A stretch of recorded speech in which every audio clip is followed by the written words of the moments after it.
বাংলাদেশে ক্ষমতাচ্যুত শেখ হাসিনা সরকারের জুলুম, নির্যাতন ও মানবাধিকার লঙ্ঘনের বিষয়ে জাতিসংঘের মানবাধিকার তথ্য অনুসন্ধান প্রতিবেদনটি জেনেভায় উপস্থাপন করা হয়েছে।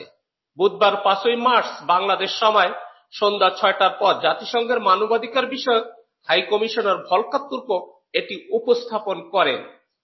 প্রতিবেদনটিতে মূলত 2024 সালের জুলাই-আগস্ট বিক্ষোভের সঙ্গে সম্পর্কিত হত্যা ও নির্যাতনের চিত্রগুলো তুলে ধরা হয়েছে। জাতিসংঘের সদর দপ্তরে অনুষ্ঠানটি এখনো চলছে এবং জেনেভা থেকে সংস্থাটির ইউটিউব চ্যানেলে সরাসরি সম্প্রচার করা হচ্ছে। এর আগে গত 12ই ফেব্রুয়ারি জাতিসংঘের মানবাধিকার বিষয়ক হাই কমিশনারের OHCHR দপ্তর তাদের জেনেভা অফিস থেকে বাংলাদেশে 2024 সালের জুলাই ও আগস্টের আন্দোলন সম্পর্কিত মানবাধিকার লঙ্ঘন ও নির্যাতন শীর্ষক একটি অনুসন্ধানমূলক প্রতিবেদন প্রকাশ করে। সেখানে আওয়ামী লীগ ও শেখ হাসিনা সরকারের নৃশংসতার বিস্তর তথ্য উঠে আসে।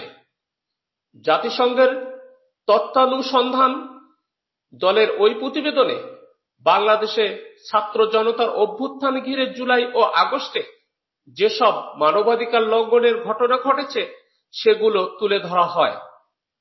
প্রতিবেদনে বলা হয়, বিক্ষোভ চলাকালে প্রায় 1400 জন নিহত হয়েছেন, যাদের বেশিরভাগই মিলিটারি রাইফেল এবং প্রাণঘাতী মেটাল প্যালেটস লোড করা শটগানে নিহত হয়েছেন।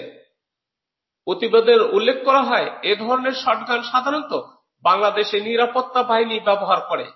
বিক্ষোভে কয়েক হাজার মানুষ গুরুতরভাবে আহত হয়েছে, কেউ কেউ আজীবনের জন্য কর্মক্ষমতা হারিয়েছে। রোববার 2 মার্চ প্রধান উপদেষ্টা ডক্টর মোহাম্মদ ইউনূসের সঙ্গে রাষ্ট্রীয় অতিথি ভবনে সাক্ষাৎ করেন জাতিসংঘের আবাসিক সমন্বয়কারী গোয়েন লুইস। তিনি জানান, মানবাধিকার বিষয়ক হাই কমিশনের প্রতিবেদনটি জেনেভায় উপস্থাপন করা হবে।